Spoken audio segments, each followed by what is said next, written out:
Anteação MOR. Quem é anteação MOR? Anteação máxima. Aquela anteação, aquele investimento que vai valorizar muito nos momentos de crises internacionais. O ouro. O ouro é justamente essa anteação MOR. Já vou mostrar para você o comportamento do ouro com o passar do tempo e a ligação dele com as crises internacionais. Quando a gente está no momento de crise no Brasil, a gente encontra o seguinte cenário. Investidor estrangeiro vendendo ações, tirando seus dólares do país e investir em algum outro canto. Só que quando a gente tem, e a gente vê o quê? Ações caindo, dólar subindo. Só que quando a gente tem um momento de crise internacional, o que a gente vê? Que as ações estão caindo no mundo inteiro. Em tudo que é canto, em tudo que é lugar que você vai, as ações estão se desvalorizando. Nesse momento, o que o investidor faz? O investidor ele busca reservas de valor, investimentos que têm essa característica de reserva. E quais são os investimentos que têm essa característica de reserva? Terras, imóveis físicos e ouro, tá? Grande parte desse recurso vai para o ouro, por quê? Quando você compra terra e quando você compra imóvel, você tem uma liquidez muito baixa. E algo importante de todo investidor ter é liquidez, a possibilidade de se desfazer do seu investimento a qualquer tempo, porque você pode ter problemas pessoais, você pode ter uma oportunidade de investimento, você pode ter uma ideia do negócio, você pode... Enfim, você precisa ter liquidez. E quando você compra terra, quando você compra imóvel, o que acontece? Você está muito travado, demora muito tempo para você vender a um preço minimamente razoável.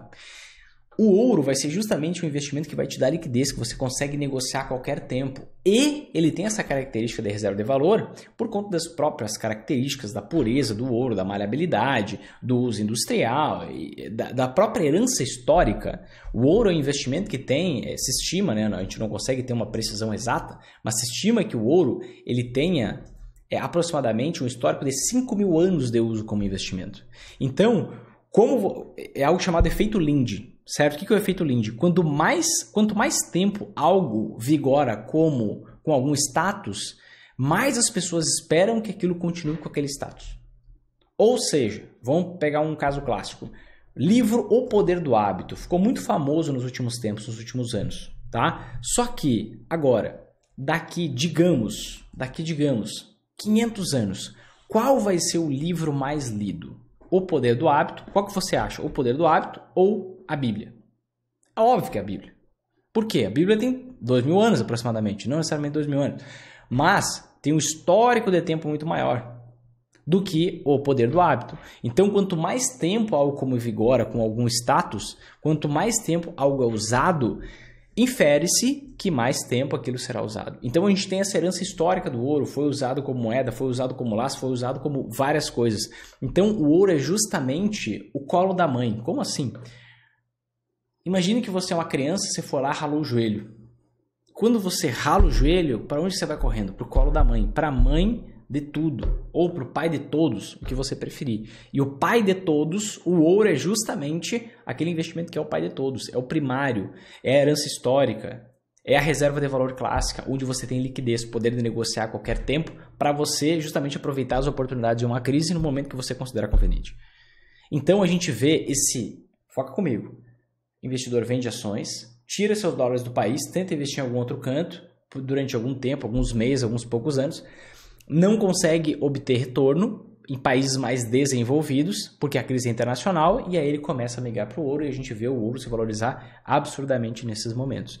Vinícius, me mostra isso na prática. Me comprova o que você está falando. Tá bom, eu não quero que você confie nas minhas palavras. Eu quero que você confie nos seus olhos.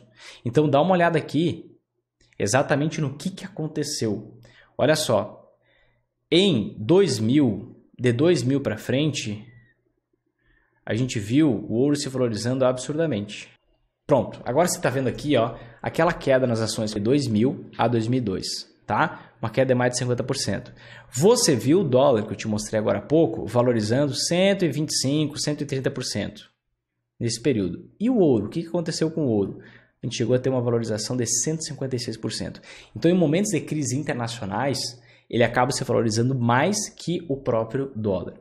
Se a gente pegar outro momento de queda, se a gente pegar ali 2008 a 2016, o que aconteceu? Lembrando, né, que o ouro ele tem ligação com o mercado internacional. Então, as crises internacionais é que fazem ele ter uma grande valorização. Então, o que aconteceu com o dólar nesse período de tempo? Olha só. O dólar, a gente viu que se valorizou 150%, certo? 150%. Tá aqui, ó. Enquanto isso, qual foi a valorização do ouro nesse mesmo período de tempo? Desde a queda ali de 2008, a valorização chegou a 270%. Então, olha que loucura. Você poderia ter investido somente em ações, amargando quase 50% de prejuízo. Se tivesse investido em dólar também, 150% de lucro aqui. Se tivesse investido em ouro também, 230% de lucro aqui. Parece que nem teve queda nas ações quando você tem a diversificação correta. Se a gente pegar outros períodos de tempo, deixa eu colocar aqui que fica melhor. Se a gente pegar outros períodos de tempo, por exemplo, ali em 2017, vamos pegar esses últimos anos, ó. Ali em 2017 começou a guerra comercial entre Estados Unidos e China. Não sei se você vai lembrar, 2017, 2018 e 2019. A gente teve uma valorização do ouro por conta desse cenário conturbado do mercado internacional. E a gente teve uma valorização antes de 2020, ó, de 75% no preço do ouro. Em 2020, logo que estourou a pandemia, a gente teve mais valorização do ouro. A gente viu o ouro ter uma rentabilidade no ano todo de 50%, sendo que subiu 65% naquele ano. E se a gente pegar uma dinâmica de 2017 até hoje, pegando um mix aqui, tá? De guerra comercial dos Estados Unidos e China, pandemia e impactos da pandemia, a gente tem uma valorização que chegou a quase 200%, e está na faixa de 140% de valorização do ouro nesse período de tempo. Por quê? O ouro é justamente para onde o dinheiro vai nesses períodos em que a gente tem grandes crises internacionais. Você pode observar isso em 2000, você pode observar isso em 2008, você pode observar isso em 2017, você pode observar isso agora. E claro, gente, a depender do cenário econômico, você vai se expor com alguns determinados percentuais. Poxa, no momento X, você vai ter uma exposição maior ou menor ao ouro. No momento Y, você tem que saber fazer essa análise da economia, essa análise macroeconômica que a gente chama, né? Que você vai definir quais são os percentuais. Você pode ter os percentuais iguais em ações e ações? Você pode, todo período de tempo. Será que faz sentido? Você tem que ter essa capacidade de análise. E não é o tema dessa nossa live de hoje, mas isso vai fazer com que você consiga ter muito mais rentabilidade do que simplesmente você pegar e dividir por 3 ou dividir por 2 ali em ações e anti-ações. Você percebe?